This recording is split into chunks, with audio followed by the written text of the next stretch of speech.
Bareskrim Polri mulai menyidik kasus temuan kayu gelondongan dalam peristiwa banjir di Tapanuli Selatan, Sumatera Utara. Polisi melakukan olah TKP di dua daerah aliran sungai, yakni Desa Garoga dan Ongoli, dengan dugaan temuan 110 bukaan lahan baru.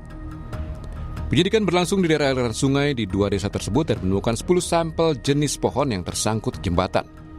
Dari 110 pembukaan lahan yang diperoleh melalui citra satelit, polisi baru mencapai 4 lokasi pembukaan lahan baru. Polisi akan mengusut kepemilikan kayu berdasarkan sampel 10 jenis kayu yang dicocokkan oleh ahli dan akan menelusuri kemungkinan adanya tindak pidana di balik bencana banjir dan longsor, apakah masuk dalam dugaan kelalaian hingga keterlibatan korporasi. Kami sedang memastikan bahwa bukaan itu apakah berizin atau tidak. Kami baru selesaikan 6 kilo ke atas, sampai 8 kilo ke atas kita temukan 4 bukaan. Kemudian di dalam proses penyidikan itu kami akan melakukan penyitaan, pemeriksaan saksi, kemudian ahli membawa barang bukti itu ke lab, kemudian mencocokkan ke 110 bukaan tadi. 110 bukaan itu ada perorangan, kemudian ada korporasi. Yang terkait dengan korporasi berarti pertanggungjawabannya nanti korporasi, kalau memang perorangan juga tentunya pertanggungjawabannya perorangan. Sementara itu Bupati Tapanuli Selatan Gus Irawan Pasaribu sebelumnya bilang ada 11 perusahaan yang diduga terlibat pembalakan liar. Bupati Tapsel juga menyebut ada pencabutan moratorium soal pengambilan kayu di wilayahnya yang dilakukan Kemenhub. Itu ternyata tanggal 9 Agustus penghentian sementara itu dibuka kembali. Jadi cuma sebulan tuh moratorium, sebagaimana di media saya baca pernyataan dari Dirjen Pengolahan Hutan Lestari, katanya sejak moratorium tidak ada diterbitkan izin. Tapi faktanya moratorium itu sudah dicabut dengan surat dari Dirjen Pengolahan Hutan Lestari pada 9 Agustus yang lalu. Jadi moratoriumnya hanya 1 bulan. Okay. Nah itulah yang sekali lagi saya merasa kami tiap tahun terjadi banjir. Tahun-tahun terakhir itu banjir bandang dengan gelondongan kayu. Nah karena itu saya berinisiatif menyurati untuk 14 November saya surati lagi Kemenhub untuk sekali lagi di Tapsel tidak diterbitkan izin untuk mengambil kayu di APL yang berada di Tapanuli Selatan. Pemkab Tapsel menyebut banjir dengan gelondongan kayu ini bukan pertama kali terjadi. Untuk itu mereka mendorong pengusutan penebangan pohon di lokasi yang tidak sesuai izin. Tim Liputan Kompas TV. Soal penyidikan kayu gelondongan yang terbawa saat banjir bandang di Sumatera, kita ulas bersama ahli hukum pidana Universitas Trisakti, Abdul Fikar Hajar. Selamat pagi, Pak Fikar. Selamat pagi, Mas. Terima kasih, Pak. Oke. Terima kasih, Pak Fikar, sudah bergabung di Dialog Sapa Indonesia Pagi pada hari ini. Saya langsung to the point saja. Pak Fikar, bagaimana polisi mengusut tuntas kasus ini? Karena dari data polisi sendiri, ada 110 pembukaan lahan yang dilakukan. Oke. Jadi yang pertama yang harus dilihat adalah apakah pembukaan lahan itu berizin atau tidak. Nah itu yang nomor 1 itu sebenarnya. Ya. Jadi kalau ada izinnya pun juga harus dilihat gitu. Apalagi tidak ada izinnya. Kalau tidak ada izinnya itu pasti illegal logging. Itu pasti pembalakan hutan secara liar, gitu, secara tanpa izin. Tetapi kalau ada izinnya juga sangat mungkin umpamanya pembalakan atau perambahan hutan itu dilakukan di luar area yang diberikan umpamanya, atau melebihi area yang diberikan, atau juga dia tidak melakukan kewajiban yang dibebankan kepada pemegang izin pasca penebangan, umpamanya reboisasi umpamanya.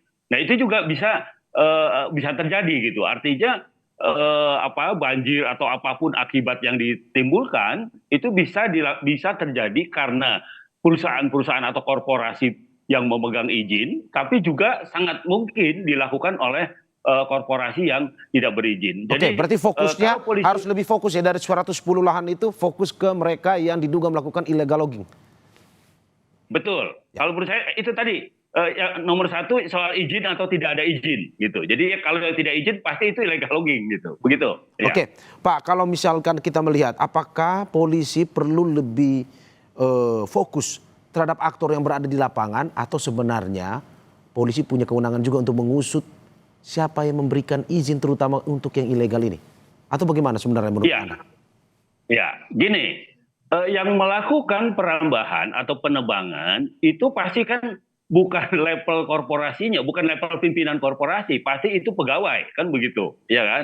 Nah, tapi pegawai itu kan atas nama korporasi. Jadi sebenarnya pengusutan tidak melulu pada orang-orang yang memang tertangkap di lapangan dia melakukan illegal logging, tetapi juga dia mewakili korporasi mana. Maka pimpinan korporasi, kalau memang bisa dibuktikan bahwa dia bekerja atas perintah korporasi atau pimpinan korporasi, maka korporasi itu bisa diseret juga, gitu. Artinya ini tindak pidana yang dilakukan oleh korporasi, gitu, oleh perusahaan, ya. Nah ini yang menurut saya harus terus dikejar, gitu. Termasuk Ya. yang memberikan izin, termasuk yang memberikan izin dari pemerintah pun harus diusut oleh polisi. Demikian juga, gitu. Ya, pemberi izin, kalau dia memberikan izin, kan pemberian izin itu juga melekat pengawasannya.